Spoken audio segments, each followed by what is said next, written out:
Good evening, visitors. Welcome to the Australian War Memorial's last post ceremony. My name is Troy Clayton, and joining us today from the Royal Australian Navy is Petty Officer Benjamin Hale. We warmly welcome the delegation representing the Joint Warrant Officer course who are in attendance this evening. We welcome the veterans who have served, those that are still serving, and the families that love and support them. We also acknowledge the members of the RSL Services Clubs Association, RSL Victoria, and RSL Queensland, who are watching this ceremony broadcast across Australia. During this evening's ceremony, wreaths will be laid at the base of the Pool of Reflection by visitors to the memorial. If you're able, please stand and join in singing the National Anthem.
Thank you. If you're able, please be seated.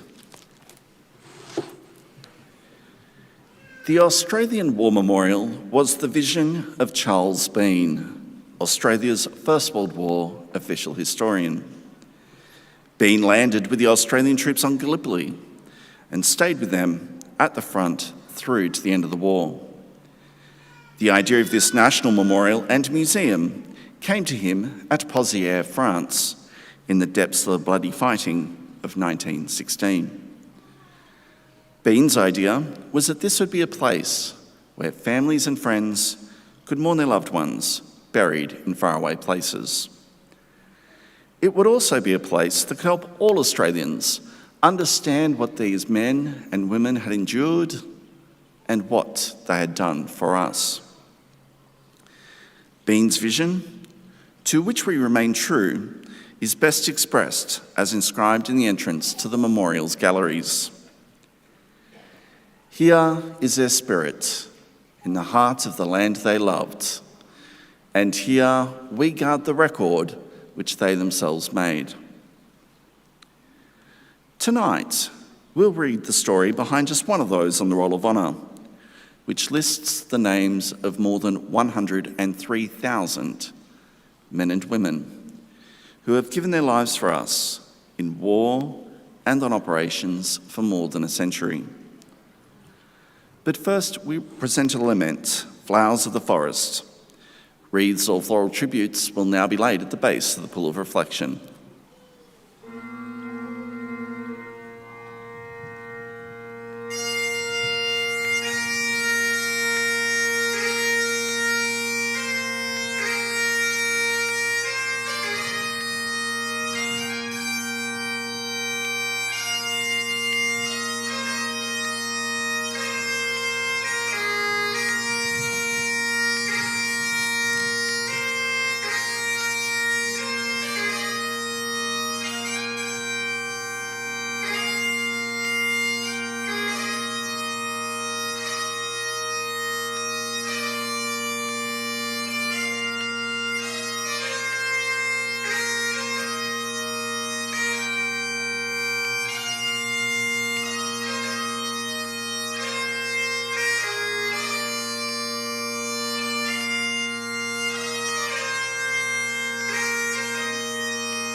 Today we remember and pay tribute to Private George Lewis Hawkins.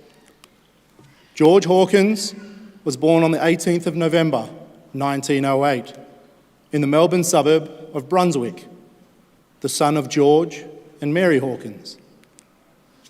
Little is known of Hawkins' early life. By the time of the Second World War, he had married, and he and his wife Jessie lived in Footscray, where George worked as a baker. George Hawkins enlisted for service on the 14th of June 1940. With his experience as a baker, it was perhaps inevitable that he would be transferred to the Australian Army Service Corps, which occurred at the end of October. The Service Corps supplied the Army with the materials it needed to live, move and fight, while the Australian Army Corps supplied non-consumable items and the Australian Army Medical Corps, Royal Australian Engineers and Corps of Signals maintained supply branches to distribute medical, engineering and signal stores. The Service Corps were the Army's grocers. They procured, stored and distributed food and petrol, as well as being the Army's truckies, carrying troops, stores and ordnance stores wherever required. During the early part of Private Hawkins' service, he was detached to various units, helping deliver supplies and involved in motor transport. On the 2nd of February 1941, George Hawkins embarked from Sydney, bound for overseas service. Arriving in Singapore in May, Hawkins joined the 1st Field Bakery. Initially detached from service to this unit, Hawkins' experience as a baker stood him well, and he was eventually transferred permanently. On Singapore, Hawkins and his comrades produced bread for the many soldiers stationed there in Singapore and the surrounding regions. The British presence guaranteed by Singapore was, at that time, the cornerstone of Australia's defensive policy. British naval vessels, however, were not permanently based at Singapore. The Singapore strategy, as it was known, was dependent on vessels being dispatched from European waters in times of crisis. When the Japanese threat loomed in late 1941, however, Britain could spare few vessels. Only 2 vessels had arrived by October 1941. The relatively new battleship, HMS Prince of Wales, and the ageing battlecruiser, HMS Repulse. It had been intended they would be accompanied by an aircraft carrier, but this vessel ran aground in the West Indies, leaving the ships devoid of air cover and extremely vulnerable. Both were sunk on the 10th of December 1941. With the loss of these ships, the Singapore strategy crumbled, as did the rationale for defending Singapore. When British Commonwealth forces withdrew onto Singapore Island in January 1942, they prepared for a defence that was to be conducted for mainly political reasons, perhaps the foremost being to maintain American support. Churchill revealed in his memoirs, however, that there was no doubt what a purely military decision would have been. Despite indications that the Japanese would concentrate their attack on the island's northwest, British Commander Lieutenant General Percival attempted to defend the entire coastline, leaving him with little depth and inadequate reserve. The 8th Australian Division, weakened after fighting in Malay, was allocated the vital northwestern sector.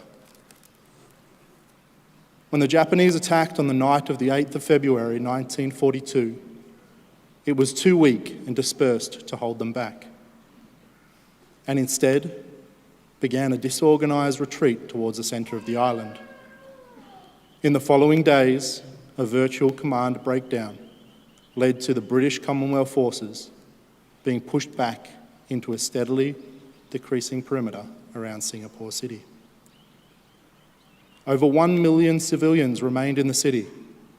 The Japanese had captured its main water supply, and their aircraft were free to bomb at will.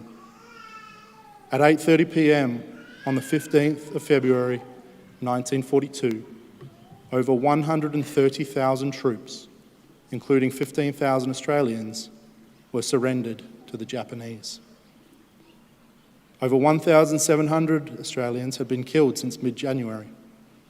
7,000 of those captured would die as prisoners of war in Japanese internment camps spread from Borneo and Thailand to mainland Japan and the Chinese island of Hainan. George Hawkins was perhaps lucky to be spared this fate. Rather than being forced to work on the infamous Burma-Thailand Railway or take part in the gruesome Sandakan death marches, he was killed in action during the fighting around Singapore on the 13th of February. He was 33 years old. His remains were buried at Tangling Gardens in Singapore, the site of Singapore's Botanic Gardens, which was located close to the Tangling Army Barracks. Today, he is commemorated at the Singaporean Memorial. His name is listed on the Roll of Honour on my left, among almost 40,000 Australians who died while serving in the Second World War. A photograph of his name, listed on the Singapore Memorial, is displayed today beside the pool of reflection. This is but one of the many stories of service and sacrifice told here at the Australian War Memorial. We now remember Private George Lewis Hawkins, who gave his life for us, for our freedoms, and in the hope of a better world.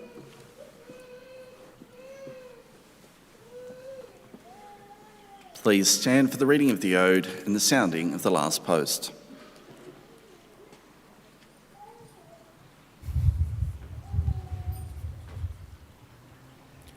They shall grow not old, as we that are left grow old. Age shall not weary them, nor the years condemn. At the going down of the sun, and in the morning, we will remember them. We'll remember them.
Lest we forget. Lest we forget.